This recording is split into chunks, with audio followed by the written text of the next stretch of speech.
आंगनबाड़ी कार्यकर्ताओं ने जिला कार्यक्रम अधिकारी से की मुलाकात। बीएलओ ड्यूटी नहीं करने के लिए दिया आवेदन। बोले आंगनबाड़ी के काम से ही नहीं मिलती फुर्सत।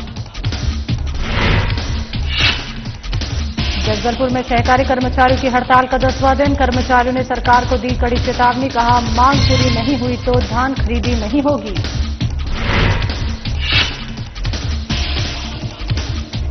मोहन बड़ौदिया में दिल्ली धमाके के बाद प्रशासन अलर्ट। चलाया जा रहा विशेष चेकिंग अभियान।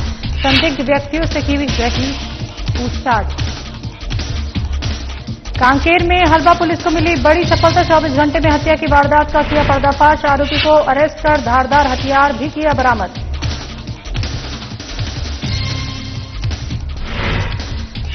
और बदनावर में किसान प्रतिनिधि नीतीश पाटीदार पर हमले को लेकर किसानों में भारी आक्रोश। किसानों ने प्रशासन को सौंपा ज्ञापन।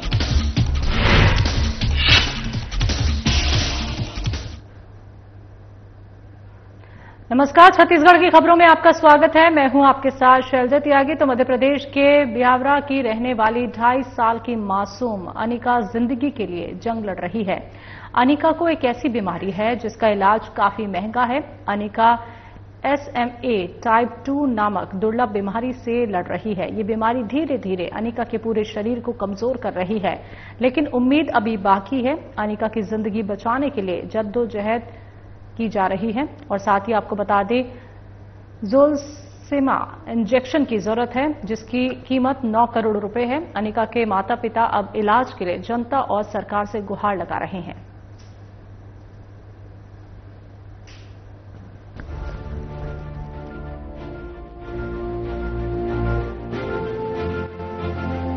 स्पाइनल मस्कुलर एट्रोफी एक आनुवांशिक स्थिति है जो मांसपेशियों की गति को नियंत्रित करने वाली तंत्रिकाओं मोटर न्यूरॉन्स को प्रभावित करती है। 2 साल की अनिका इसी बीमारी से जूझ रही है, जिसका इलाज भी काफी महंगा है। ये बीमारी धीरे धीरे अनिका के पूरे शरीर को कमजोर कर रही है, लेकिन उम्मीद अभी बाकी है। अनिका की जिंदगी बचाने के लिए जोलजेन्मासा इंजेक्शन की जरूरत है, जिसकी कीमत 9 करोड़ रुपए है और जो अमेरिका से आएगा। अनिका के माता पिता अब मदद की गुहार लगा रहे हैं। साधना न्यूज भी इस मासूम की मदद के लिए आपसे दरखास्त करता है। आपकी छोटी सी मदद इस मासूम को एक नई जिंदगी दे सकती है।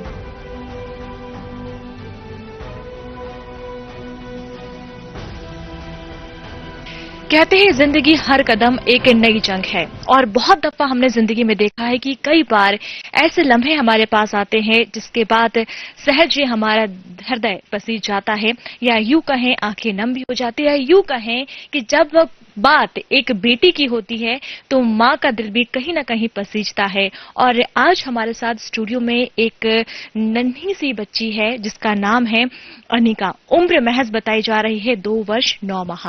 और अनिका को एक बीमारी है जिसका नाम है SMA टाइप 2।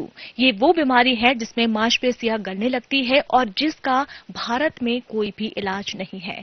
अनिका के माता पिता भी हमारे साथ मौजूद है। सबसे पहले इस बीमारी के बारे में समझते हैं और कब से ये बीमारी है, कितनी सहायता की जरूरत है, कहाँ इलाज चल रहा है, इसको हम डेप्थ में समझते हैं और कोशिश यही करते हैं कि जन जन तक ये आवाज, अनिका की आवाज आज पहुंच जाए। मैम, इसको SMA टाइप 2 की बीमारी है, स्पाइनल मस्कुलर एट्रोफी। इस बीमारी में बच्चे की मांसपेशियां गलने लग जाती है और ना ही बच्चा चल पाता है। ये विदाउट सपोर्ट नहीं चल पाती है और जैसे जैसे उम्र बढ़ती है वैसे वैसे इसकी और मांसपेशियां गलने लगती है। तो इसका इलाज एम्स में चल रहा है, दिल्ली एम्स में, जिसमें एक 9 करोड़ का इंजेक्शन बताया है जिसका नाम है जोलगेज़मा। और वो 9 करोड़ का इंजेक्शन, क्योंकि इंडिया में इसका कोई इलाज नहीं है, तो इसका इलाज सिर्फ जो भी संभव है, एक 9 करोड़ का इंजेक्शन लगेगा जिससे मेरी बेटी ठीक हो जाएगी। तो हम बस जनता से, और इसका ट्रीटमेंट सिर्फ क्राउड फंडिंग से ही संभव हो सकता है, क्योंकि इतना बड़ा अमाउंट किसी भी पेरेंट्स के लिए संभव नहीं है, क्योंकि है तो सब सक्षम करके, मगर 9 करोड़ बहुत बड़ी रकम है, क्योंकि हम भी अच्छी फैमिली से बिलोंग करते हैं, बट इतना बड़ा रकम हमारे लिए इकट्ठा करना इम्पॉसिबल है। तो हमने क्राउड फंडिंग स्टार्ट की है, जो जनता के माध्यम से हमने बेटी का इलाज कराने के लिए क्राउड फंडिंग स्टार्ट की है। और सबसे अपील कर रहे हैं कि जिससे जो भी डोनेशन हो सके वो मेरी बेटी के इलाज के लिए करे और ज्यादा से ज्यादा करे, क्योंकि इसके पास समय भी कम है। ये 3 साल की नहीं होने के पहले इसको इंजेक्शन लगवाना है। और एक कंडीशन 13 किलो वजन इसका अगर उससे ज्यादा हो जाएगा तो मेरी बेटी को इंजेक्शन लगे। तो हमारी कोशिश यही है कि जल्द से जल्द हम इसको इंजेक्शन लगा सके। इसलिए हम सभी से अपील कर रहे हैं कि जिससे जो भी मदद बने मेरी बच्ची के लिए मदद करें।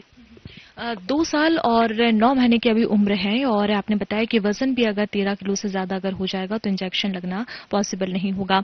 एक चीज और समझना चाहेंगे, हमारे दर्शक भी समझना चाहेंगे कि जैसे आपने बताया कि बच्ची कोई बीमारी है और बहुत विरले ही, शायद बहुत एक्सेप्शनल केस ही ये हम देख पा रहे हैं, तो ये बाय बर्थ ही प्रॉब्लम हुई है, समस्या आई है, या फिर कुछ आगे जाके कोई बात हुई है बर्थ के बाद?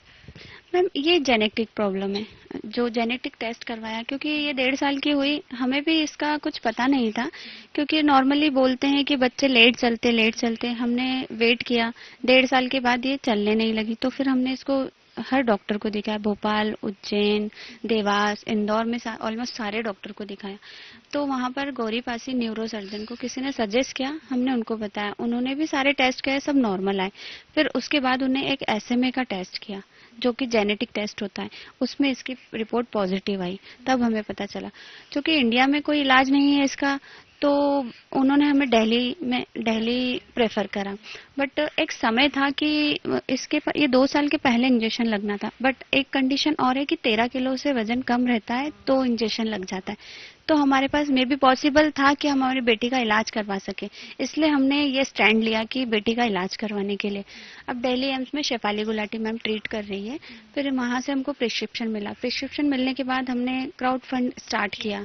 तो उसी के माध्यम से अभी हम ऑलमोस्ट जनता की मदद से बहुत अच्छा रिस्पांस मिल रहा है। और हम चाह रहे हैं कि जनता और आगे बढ़कर और ज्यादा से ज्यादा मदद करे कि मैम जल्दी से इलाज हो पाए। इसलिए बस यही मदद मांग रहे हैं कि सबसे हाथ जोड़ के निवेदन कर रहे हैं कि जिससे जितनी भी मदद हो वो हमारे को QR कोड पे हमारा नंबर है, और नंबर हमने दे रखा है कि नंबर से अगर किसी को कोई भी जानकारी चाहिए तो वो, क्योंकि अगर कोई डोनेशन करता है, आजकल सोचते हैं ना लोग कि क्या पता कैसा मामला है, तो अगर नंबर से वो अगर टेस्ट फोन लगा के हमसे कंफर्म कर सकते हैं, हम सारी रिपोर्ट उनको दिखा देंगे। और जहाँ भी ट्रीटमेंट चल रहा है, बहुत सारे न्यूज चैनल में भी हमने इंटरव्यू दिए हैं। तो मैम इसलिए बस यही जगह जगह जाके बस यही बताना चाह रहे हैं कि बच्ची है, इसके लिए सपोर्ट करिए। सरकार की अगर हम बात करें, सरकारी लेवल की, तो अभी तक कुछ मदद हो पाई है या फिर आपने कोई दरख्वास्त की है, कोई रिपोर्ट वहां तक पहुंचाई है? हमारे जो माननीय सांसद राजगढ़ रोडमल नागर जी, उनको ये कागज दिए थे हमारे, तो वो हमारे कागज लेके प्रधानमंत्री मोदी कार्यालय पे उन्होंने भेजे हैं। और माननीय JP नड्डा जी को हमारे कागज दिए थे, तो उन्होंने उसके लिए 75 लाख तक का फंड रिलीज कर सकते हैं, वो उन्होंने बोला है। तो 75 लाख में इंजेक्शन तो लगेगा नहीं, 9 करोड़ का इंजेक्शन है। तो हम क्राउड फंडिंग जो कर रहे हैं उससे भी मदद तो मिल रही है जनता से, पर अमाउंट बहुत बड़ा है। तो हमारा माननीय मोदी जी से, प्रधानमंत्री जो है अपने, उनसे अपील है कि थोड़ा ज्यादा अमाउंट करवाएं और ज्यादा थोड़ी हमारी मदद की जाए ताकि बच्चे का इलाज हो सके। और माननीय हमारे मुख्यमंत्री महोदय मोहन यादव जी, उनसे भी हमारी विनम्र अपील है कि वो ज्यादा से ज्यादा हमारा अमाउंट करवाए और इसमें मदद करें ताकि बच्चे का इलाज हो सके। क्योंकि 9 करोड़ अमाउंट बहुत बड़ा अमाउंट है।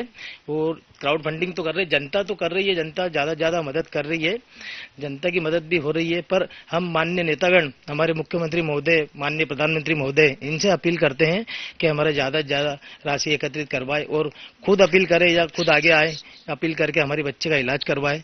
अभी तक हम बहुत से नेताओं से मिले हैं, जहाँ भी गए माँ सिर्फ आश्वासन दिया गया है, किसी ने हमारी किसी तरह की मदद नहीं करी है।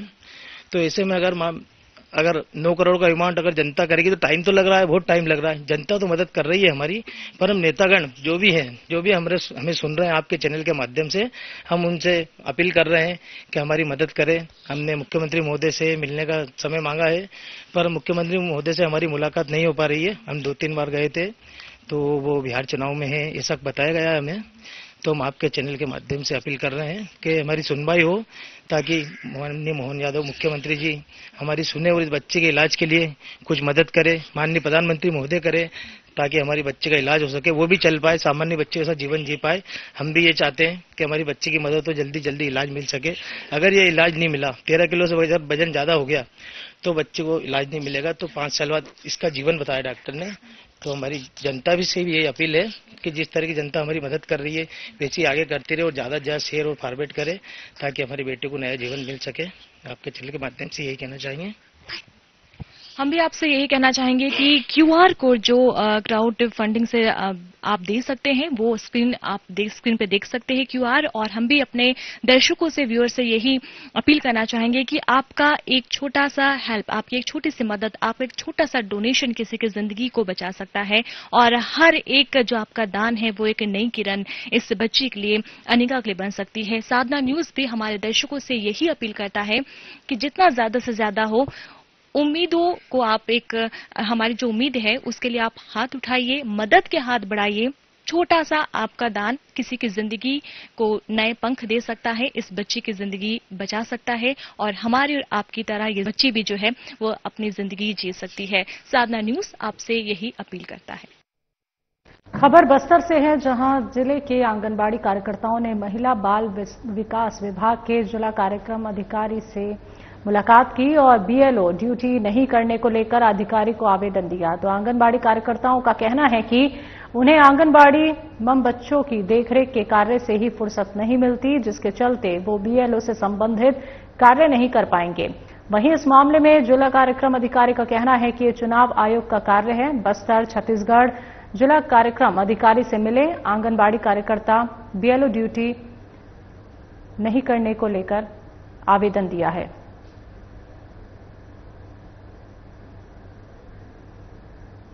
जितना काम के अनुसार हमको दाम चाहिए, जितना काम कर रहे हैं उसी अनुसार हमको दाम दे, तब हम लोग पूरा काम करके दिखाएंगे, अन्यथा हम कुछ काम नहीं करेंगे। अभी कौन सा काम दिया गया है? अभी सर हाँ, तितली प्रोजेक्ट एक आया हुआ है सर, उसमें बहुत ही ज्यादा काम हो रहा है और उसमें जो भी सामग्री है सर वो सामग्री भी नहीं दिया जा रहा है। और बीएलओ ड्यूटी सर ये जब कार्यकर्ता को बोला जा रहा है 9 बजे से 5 बजे तक सर लोग के द्वारा, और जो हम लोग के ऑफिस से ये बोला जा रहा है कि 2:30 बजे तक आंगनबाड़ी केंद्र में आप लोग काम कीजिए और 2:30 बजे से लेकर 5 बजे तक और बीएलओ ड्यूटी में कीजिए। ये तो एकदम अन्याय का है सर। और ये शासन बोलते हैं कि महिलाओं का उत्थान कर रहे हैं, लेकिन महिलाओं का अति ज्यादा शोषण हो रहा है सर, कहीं पे उत्थान नहीं हो रहा है। और हम लोग का तो और ज्यादा कार्यकर्ता का हर विभाग से सर, पूरे स्वास्थ्य विभाग, पंचायत विभाग, शिक्षा विभाग, हर विभाग से सर आंगनबाड़ी कार्यकर्ता को काम दिया जाता है सर। आप लोग का प्रॉपरली जो कार्य है वो कौन कौन सा है? हम लोग का प्रॉपरली कार्य है सर जो बच्चे को पूरक पोषण आहार देना सर और अनौपचारिक शिक्षा देना, उसी के लिए हम लोग लगाए गए हैं और बाकी कुछ काम नहीं है। लेकिन अभी 26 योजना के अंतर्गत हम लोग काम कर रहे हैं। अभी क्या चाहते हैं? अभी सर हम लोग की एक काम को ना सर, जो हम लोग का मेन काम है सर, जिस उद्देश्य के लिए आंगनबाड़ी कार्यकर्ता को लगाया गया है उसी उद्देश्य से हम काम करना चाहते हैं, बाकी दूसरा विभाग का काम हम लोग नहीं करना चाहते। जगदलपुर में सहकारी कर्मचारी और ऑपरेटर संघ की अनिश्चितकालीन हड़ताल लगातार 10वें दिन भी जारी है। आपको बता दें 4 सूत्रीय मांगों को लेकर कर्मचारी हड़ताल पर बैठे हैं। साथ ही कर्मचारियों ने मांगे पूरी न होने पर धान खरीदी नहीं करने की भी चेतावनी दी है। वहीं इस मामले में बीजापुर विधायक विक्रम मंडावी का कहना है कि सरकार को कर्मचारियों की मांगों पर विचार करना चाहिए। तो जगदलपुर छत्तीसगढ़ सहकारी कर्मचारियों की हड़ताल का 10वां दिन है।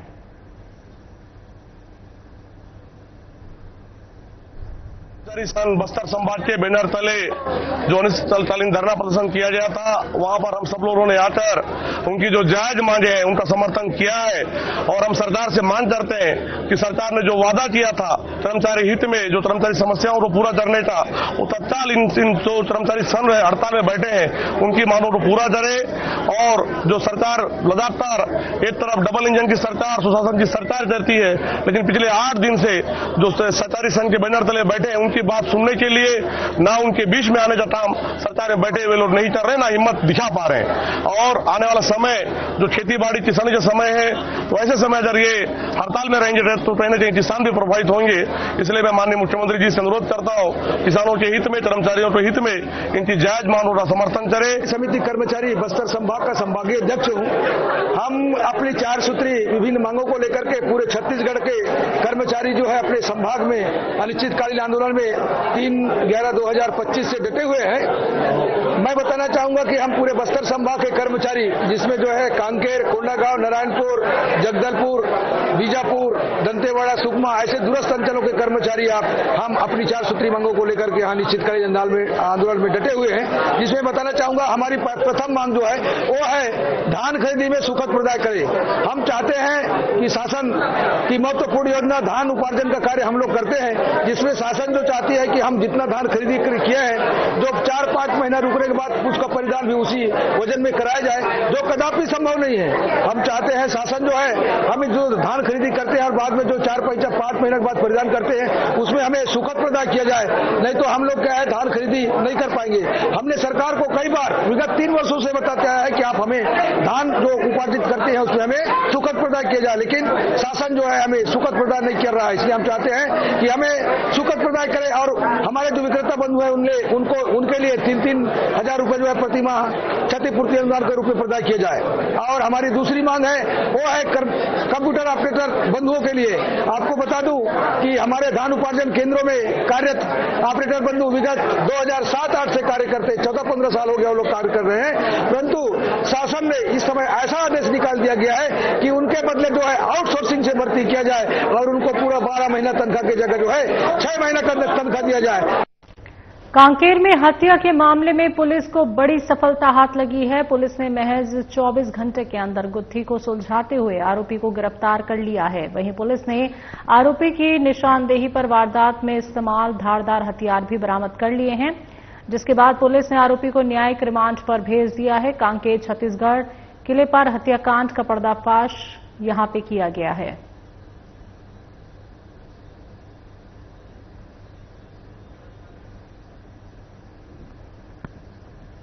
बदनावर में किसान प्रतिनिधि नितेश पाटीदार पर हुए हमले को लेकर किसानों में भारी आक्रोश देखा जा रहा है। घटना के विरोध में किसानों ने एसडीओपी को ज्ञापन सौंपा है। किसानों ने ज्ञापन में मांग की है कि हमले में शामिल सभी आरोपियों को तत्काल गिरफ्तार किया जाए, साथ ही हमले की साजिश रचने वालों पर भी कार्रवाई की जाए।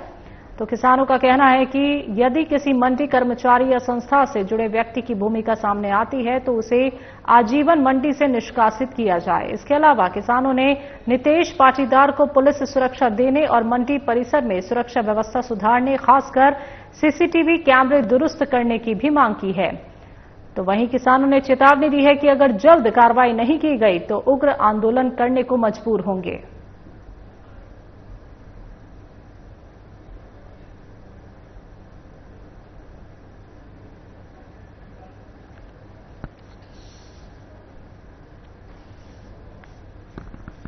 तो आपको बता दें कि बदनावर में किसान प्रतिनिधि नितेश पाटीदार पर हुए हमले को लेकर किसानों में भारी आक्रोश देखा जा रहा है। तो किसानों ने ज्ञापन देकर ये मांग की है कि हमले में शामिल सभी आरोपियों को जल्द से जल्द गिरफ्तार किया जाए और साथ ही हमले की साजिश रचने वालों पर भी कार्रवाई हो। तो किसानों ने साफ तौर पर कहा है किसी मंडी कर्मचारी या संस्था से जुड़े व्यक्ति की भूमिका सामने आती है तो उसे आजीवन मंडी से निष्कासित किया जाए।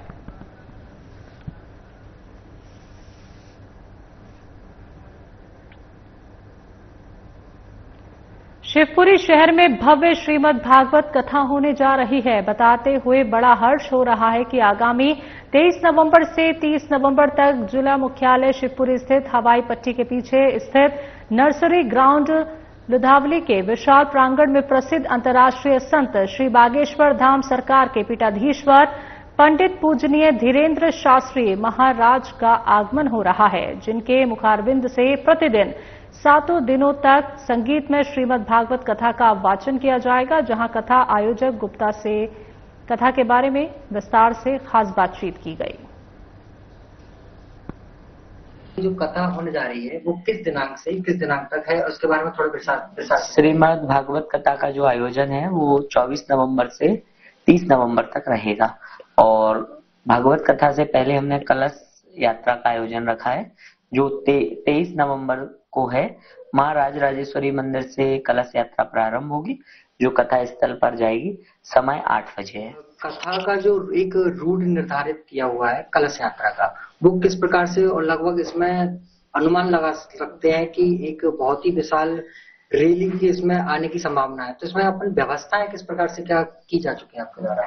देखिए, प्रशासन और हमारा रोड मैप तैयार हो चुका है। कलश यात्रा को लेके राजेश्वरी मंदिर से हम लोग गुरुद्वारे पे आएंगे, गुरुद्वारे से हम कथा स्थल पर जाएंगे। इसको आयोजन को लेके जो हमने कलश यात्रा को लेके जो प्लानिंग की है, उसमें जन सैलाब का तो ऐसा है कि मुझे ऐसा लगता है कि इसमें भी अधिक लोगों की संख्या रहेगी, क्योंकि महाराष्ट्र की कलश यात्रा में काफी भीड़ रहती है और जिस हिसाब से शिवपुरी के लोगों का उत्साह है, उस हिसाब से मुझे लगता है कि हजारों में भीड़ रहेगी। हजारों की बात मैं यहाँ पे थोड़ा काटना चाहूंगा, हजारों की तो नहीं कहेंगे, इसमें लाखों की संख्या में सैलाब महाराज के साथ चलता है। तो देखिए, ये सब अनुमानित है और अनुमानित चीज का कोई भी फिगर देना, कोई भी एक वैल्यू देना, मुझे नहीं लगता कि कैसे हम डिसाइड करें उसको। लेकिन हाँ, फिर भी जो सभी लोग बोल रहे हैं, आप लोगों के माध्यम से जो फीडबैक आ रहा है, उसमें मुझे ऐसा लगता है 10 से 15 हजार लोग कलश यात्रा में रहेंगे। जो हम मौके पर देखे आए हैं, टेंट की व्यवस्था की जा रही है आपके द्वारा, जो टेंट लग रहा है, लगभग कितने संख्या में बैठने की व्यवस्था की जा रही है? टेंट में लगभग 1.5 लाख लोग बैठ सकते हैं। 1.5 लाख लोगों की व्यवस्था है बैठने की। और जो हमें फीडबैक आ रहे हैं आप सबके माध्यम से, शहर वासियों के माध्यम से, या जो लास्ट ईयर कथा हमारी करैरा में हुई थी, उसको देखते हुए भी अनुमानित ये है कि 1.5 से 2 लाख के बीच में श्रद्धालु आने की। चूंकि शिवपुरी में इतनी विशाल कथा का आयोजन पहली बार हो रहा है, ठीक, जिसमें संख्या काफी अधिक हो सकती है, तो इसमें कुछ श्रद्धालु जो बाहर से भी आने वाले हैं, तो उनकी व्यवस्था और उनकी स्वास्थ्य की व्यवस्था ये किस प्रकार से आपके द्वारा की जाए? हमारे और प्रशासन के द्वारा जो बातचीत हुई है, उसमें ये डिसाइड हुआ है, वहाँ पे हम एक छोटा हॉस्पिटल बना रहे हैं। इसमें प्रशासन हमारी मदद कर रहा है। जो चीजें श्रद्धालुओं की भीड़ को देख के की जा सकती हैं, उन सब पे डिस्कशन अभी चल रहा है और भी हम 1 to 1 चीजें निकाल रहे हैं।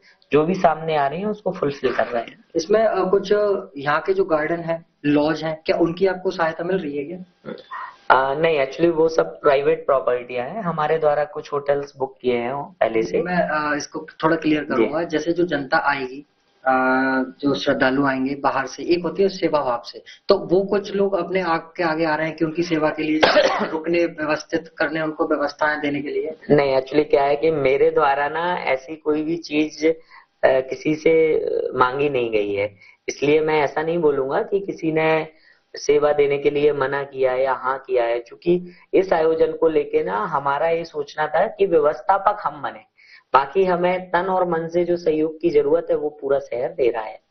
अच्छा, ये एक प्रश्न ये है मेरा कि ये जो इतनी विशाल कथा का आयोजन आपके द्वारा किया जा रहा है, इसके मन में आपके ये कैसे आया, और फिर ये आपने जो उनसे संपर्क किया वो कैसे साधा? क्योंकि हम गुरुजी से काफी टाइम से जुड़े हुए हैं, तो गुरुजी से जुड़ना हुआ तो ये सोचना हुआ कि गुरुजी से ही भागवत कराएं। पहली चीज, किसी भी धार्मिक आयोजन का एक संकल्प होता है परिवार के द्वारा, चाहे वो एक सत्यनारायण जी की कथा क्यों ना हो। लोग एक संकल्प ले लेते हैं कि हमें हर महीने कथा करवानी है, हर महीने हमें परिक्रमा देने जाना है। इसी प्रकार से मेरे परिवार के द्वारा भी एक श्रीमद् भागवत कथा का संकल्प लिया था कि हम लोग भागवत कथा कराएंगे। गुरुजी ने चूंकि हम लोगों की बात सुनी और उनने हमें समय दिया, और मैं ये भी कहूंगा हमारे परिवार के साथ साथ ये पूरे शहर वासियों का पुण्य उदय हुआ है कि हमारे शिवपुरी में महाराज श्री आ रहे हैं। कलेक्टर बालागुरु के ने कलेक्ट्रेट सभा कक्ष में सेवानिवृत्त शासकीय सेवकों का सम्मान समारोह आयोजित हुआ, जहां कलेक्टर ने सेवानिवृत्त हुए 42 शासकीय सेवकों का साल श्रीफल भेंट का सम्मान और पीपीओ प्रदान किया। साथ ही कहा कि शासकीय सेवा से रिटायर होना जीवन से रिटायर होना नहीं है। सेवानिवृत्ति सक्रिय जीवन का अंत नहीं, बल्कि एक नए अध्याय की शुरुआत है, जिसमें व्यक्ति अपने अनुभवों और ज्ञान का उपयोग समाज व नई पीढ़ी के हित में कर सकते हैं। उन्होंने आगे कहा कि सेवानिवृत्त अधिकारी और कर्मचारी प्रशासन की अमूल्य पूंजी हैं। उनका अनुभव प्रशासन और समाज दोनों के लिए प्रेरणा स्रोत है। कलेक्टर ने कहा कि रिटायरमेंट के बाद भी व्यक्ति सामाजिक कार्य, पर्यावरण संरक्षण, जन जागरूकता और सेवा कार्यों में सक्रिय रह सकता है। कलेक्टर ने ये भी कहा कि गीता में लिखा है कि हमें कर्म करते रहना चाहिए क्योंकि कर्म ही जीवन का सार है। उन्होंने सभी सेवानिवृत्त कर्मचारियों को उनके दीर्घ, सफल और अनुकरणीय सेवा काल के लिए शुभकामनाएं दी और उनसे समाज हित के कार्यों में सक्रिय बने रहने का आग्रह किया। इस अवसर पर जिला कौशल्य अधिकारी नेहा सिंघई सहित विभिन्न विभागों के अधिकारी और कर्मचारी उपस्थित रहे।